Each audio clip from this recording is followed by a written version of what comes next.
তাই তিনি বলছেন, যেসব মানুষ বারবার গুনাহ করে, বারবার ফিরে যায়, এই চিন্তা করে যে ক্ষমা চাইবে আর সব ঠিক হয়ে যাবে, এমনটা গ্রহণযোগ্য নয়। এভাবে আল্লাহ আজ্জা জাল্লার সাথে খেলা করা যাবে না।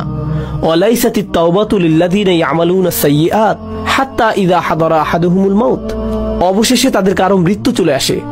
ক্বালা ইন্নী তুবতুল আন, আমি আসলেই তওবা করছি, এই শেষ, আর কখনো করব না। একবার আমি প্লেনে যাচ্ছিলাম, আর সাধারণত যখন প্লেনে চড়ি আমি ঘুমিয়ে যাই। তো আমি যাচ্ছি আর আমার আশেপাশে দেখছি মানুষজন তাদের আইপডে অথবা আইপ্যাডে বা তাদের ল্যাপটপে বসে মুভি দেখছে, অথবা তাস খেলছে, গান শুনছে, প্লেনে বসে মাথা দুলাচ্ছে, তাই না? তো ঘুম ভেঙে দেখি প্লেন হঠাৎ 50 ফিটের মতো নেমে গেছে, কেবিনের প্রেসার বদলে গেল, মালাকুল মউতের কাপগুলো নেমে এলো, তাই না? তখন আশেপাশে সবাই কি করতে দেখেন? সবাই দোয়া করছে, একেবারে সবাই। ও আল্লাহ, আমি সরি, আমি সরি, আমি সরি। সবাই এমন করছে। কি ধর্ম সেটা আসে যায় না, সবাই দোয়া করছে। এরপর ক্যাপ্টেন ক্ষমা চাইলো, কাপগুলো উপরে উঠে এলো, প্লেন আবার স্থির হলো। এরপর কি হয় বলুন তো? প্লে বাটন আবার চাপ দেয়। আর অসাধারণ সিন দেখছিলাম তো আমি, আবার তারা স্বাভাবিক হয়ে যায়। এটাই হলো আল্লাহ আজ্জা জাল্লার সাথে ক্রিয়া কৌতুক। মৃত্যু যখন চলে আসে তখন তারা ক্ষমা প্রার্থনা করতে থাকে, ইন্নী তুবতুল আন ওয়ালাল্লাযীনা ইয়ামুতুনা ওয়া হুম কুফার। কিংবা তারাও না যারা অবিশ্বাসী অবস্থায় মারা যায়, মানে যারা তাওবা নিয়ে খেলা করে আর যারা কুফফার অবিশ্বাসী অবস্থায় মারা যায়, আল্লাহর কাছে দুটোই সমান। তিনি তাদের একই আয়াতে ফেলেছেন, একইভাবে বিচার করছেন তাদের। আমি তাদের তওবা কবুল করব না যারা অবিশ্বাসী অবস্থায় মারা যায়, আর আমি তাদেরও ক্ষমা করব না যারা বারবার পাপ করতেই থাকে, মনে করে যে খেলা করছে।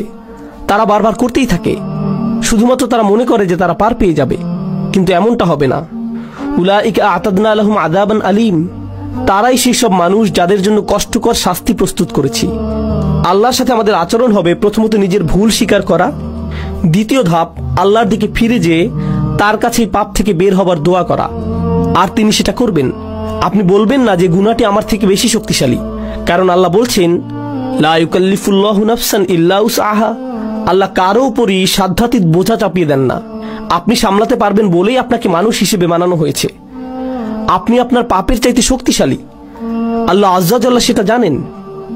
আপনি নিজেকে প্রবোধ দেবেন না, নিজেকে ভুল বুঝিয়ে বেঁচে যাবেন না।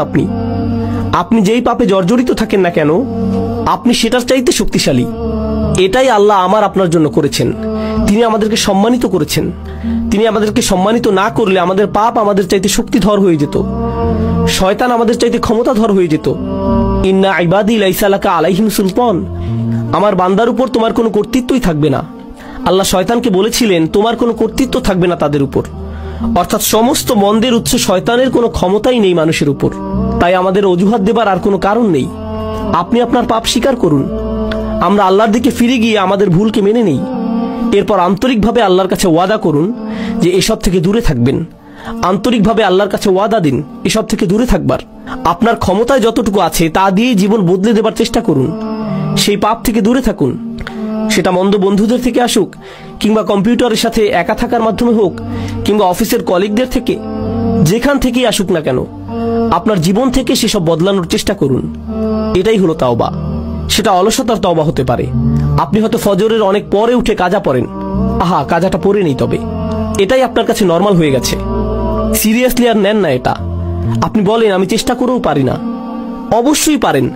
রাতে মুভি দেখা বন্ধ করে আল্লাহর সামনে দাঁড়ান, অজুহাত দেওয়া বন্ধ করুন, নিজেকে প্রবোধ দেওয়া বন্ধ করুন।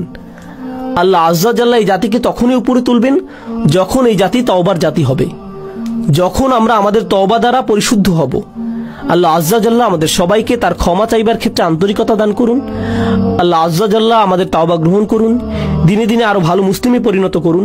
আল্লাহ আজ্জা জাল্লা যেন আমাদের শক্তিশালী সুন্দর মুসলিম পরিবার গড়ে তোলার সামর্থ্য দেন, যারা এই দ্বীনের সৌন্দর্য বিশ্বের সামনে তুলে ধরতে পারবে।